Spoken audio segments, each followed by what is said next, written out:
LeBron James was under pressure before he was even old enough to vote. At 16, Sports Illustrated put him on the cover and called him the chosen one. ESPN aired his high school games. Nike paid him before he ever played a single NBA minute. By the time Cleveland took him first overall in 2003, it did not feel like a beginning. It felt like a deadline. And somehow he delivered immediately. As a rookie, he put up 20.9 points, 5.5 rebounds, and 5.9 assists a game. Most players would spend years trying to reach that level. For LeBron, that only made the expectation worse. By 22, he was already in the finals. He got swept, and people still treated it like failure. Then came the Boston loss in 2010. The decision in the 2011 finals collapse against Dallas. Every step became national judgment. Every mistake became history. LeBron was not just asked to be great. He was asked to justify a prophecy that started when he was still a teenager. Zion Williamson arrived in the NBA like a finished product before he had even played a full season. His high school dunks were already viral, his Duke games felt like national events, and by the 2019 draft, the league was treating him less like a prospect and more like the next unstoppable force. New Orleans did not just draft a star, they drafted a future franchise savior. The numbers when he actually played backed up the excitement. In his rookie season, Zion averaged 22.5 points on 58.3% shooting, which is absurd efficiency for a young player with that much defensive attention. But the pressure never came from bad performances. It came from absence. 24 games, then 61, then none, then 29. That rhythm turned every return into another test. His weight conditioning and durability became louder than his actual production. Zion's pressure was not about proving he was talented. It was about proving his career could stay on the floor long enough to become real. Ben Simmons looked like the modern prototype. He was 6'10", could handle the ball, defend multiple positions, and pile up all-star selections early. On paper, that should have been the foundation of a superstar. But his career got trapped inside one question he never escaped. Why would he not shoot? That question slowly became louder than everything else he actually did well.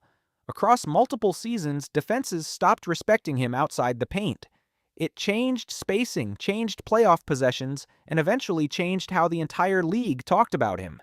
Then came the Atlanta series in 2021. Late in Game 7, Simmons passed up a point-blank shot near the rim, and that single decision became the image people used to summarize his entire career. After that, the confidence issues, the public fallout in Philadelphia, and the long separation from the Sixers turned pressure into something much heavier. Ben Simmons was not crushed by a lack of talent. He was crushed by one visible ceiling everyone could see. Shaq entered the league with a problem most players would kill to have. He was too dominant too early. As a rookie in 1992, he averaged 23.4 points, 13.9 rebounds, and 3.5 blocks, made the All-Star team immediately, and looked like a force the NBA had not seen in years. But that did not create patience. It created a bigger standard. People were not asking whether Shaq would be great. They were asking whether he would become the greatest center ever. That is where the pressure changed shape. In Orlando, the question was why the finals were not coming fast enough. In Los Angeles, good seasons meant nothing without championships. Then he won 3 straight titles, 3 straight finals MVPs, and still the conversation did not fully stop. His conditioning got criticized. His free throw shooting got weaponized with Hack-a-Shaq. Even after 4 rings, the public debate stayed the same. Shaq was not measured against stars. He was measured against an impossible version of himself. Patrick Ewing did not arrive in New York as just another #1 pick. He arrived as a promise. The Knicks had not won a title since 1973. Madison Square Garden was the loudest stage in basketball, and the city treated Ewing like the man who was supposed to end all of it. That kind of pressure does not fade after a bad week or a bad month. In New York, it stays in the air for years. And Ewing gave them almost everything except the one thing they wanted most. He made the playoffs again and again. He became an 11-time All-Star. He took the Knicks to the finals. He battled through one of the hardest eras possible, but New York does not grade careers on context. It grades them on parades. So even with Hall of Fame, Production Ewing's story kept getting reduced to one missing ring. In that city, greatness without a title still felt unfinished. Victor Wembanyama entered the NBA with the kind of pressure that almost never exists. He was not called a future star. He was called the best prospect anyone had seen in years, maybe ever. Teams openly lost games for the chance to draft him. Before he played one regular season minute, people were already blending Kevin Durant's skill, Rudy Gobert's defense, and Kareem's ceiling into one impossible expectation. That is not normal pressure. That is pressure with mythology attached to it. Wembanyama's size, shot blocking, and perimeter skill made the hype feel justified almost immediately, but that only made the microscope stronger. Every great game became proof he was generational. Every ordinary stretch became a debate.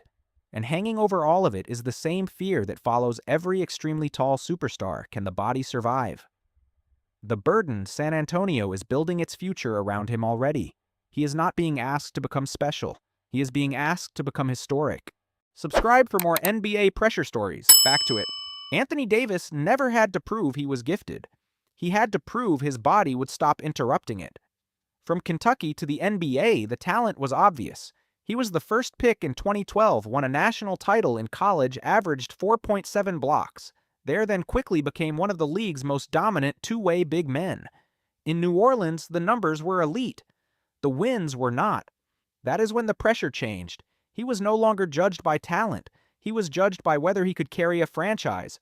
Then he got to Los Angeles, where excuses disappear. In 2020, he answered everything. The Lakers won the title. Davis was brilliant, averaging 25.3 points and 8.4 rebounds in the regular season and looking like one of the best players alive in the bubble. But after that, the same sentence kept returning. Shoulder, ankle, back, eye, hand. For Anthony Davis, even praise started sounding like pressure. Greg Oden's pressure did not come from hype alone. It came from one name sitting directly behind him in the 2007 draft, Kevin Durant. Portland chose Oden first because he looked like the safer franchise center, a dominant interior force compared to Shaq for power and Bill Russell for defense.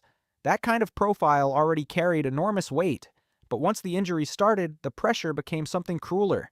Microfracture surgery erased his rookie season. More knee injuries followed. Then came another lost year, then another setback, and suddenly the league moved on while the comparison stayed frozen in place. Oden played only 105 NBA games. Durant, the player drafted right after him, became an MVP, a scoring champion, and one of the greatest scorers the sport has ever seen. Oden was never judged on his own timeline. He was judged against the career Portland passed on, and that made every injury feel even heavier. Kevin Durant's pressure was never about talent. That was obvious from the start. He came into the league in 2007, averaged over 20 points as a teenager, then kept climbing until he became one of the most unstoppable scorers basketball had ever seen. By 2014, he was league MVP, carrying Oklahoma City with a game that looked almost impossible to defend. Long arms, clean handle, effortless scoring. The kind of player franchises wait decades to find. Changed once the titles did not come in OKC. The 2012 finals loss hurt. The 2016 collapse against Golden State changed everything. Then Durant joined the same Warriors team that had won 73 games and just eliminated him. He won 2 championships there, and somehow the pressure did not disappear. It just changed form. Now it was legacy pressure. Were the rings enough? Was the path too easy? Durant won, but the argument followed him anyway. Derrick Rose was not carrying ordinary pressure. He was a Chicago kid drafted first overall by the Chicago Bulls, a franchise still living in the shadow of Michael Jordan. That meant he was not just expected to become a star. He was expected to bring a wounded city back to the top. And for one stretch, it looked like he actually might do it. Rose won Rookie of the Year. Then in 2011, at just 22 years old, he became the youngest MVP in NBA history and led the Bulls to 62 wins. Everything pointed upward. Chicago had its new icon. Then the collapse happened in real time. In the 2012 playoffs, Rose tore his ACL. The next season, he tore the meniscus in his other knee. Then more injuries followed. The explosiveness faded. The future changed. Rose did not become a dynasty cornerstone. He became one of the clearest examples of how fast pressure can turn into heartbreak. Dwight Howard entered Orlando with a comparison that was never going to leave him alone. The Magic had already lived through Shaq, so the moment Dwight arrived as the first pick in 2004, people started treating him like the next version of that same blueprint. By his third season, he was already averaging 17.6 points and 12.3 rebounds, leading the league on the glass and turning into one of the best defensive anchors in basketball. Then came 3 straight Defensive Player of the Year awards and a 2009 finals run as Orlando's clear #1 option. That should have settled everything. It did not. His offensive game got compared to Shaq's. His free throws got attacked. His playoff losses got magnified. Even a Hall of Fame resume started sounding incomplete because the comparison was wrong from the start.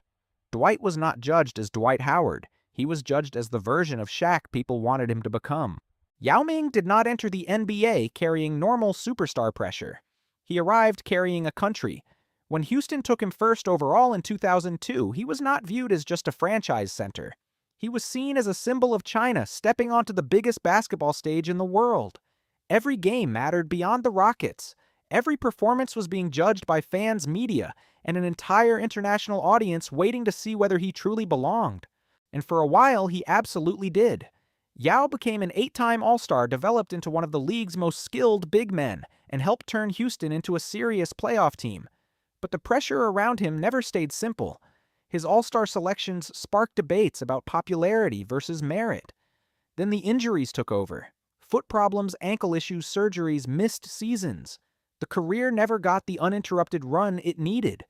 Yao was not just trying to meet expectations. He was trying to survive the weight of millions of them. Some players carried pressure because they were great. Others carried it because the world decided too early who they had to become. In the NBA, talent can build a career. Expectation can break one.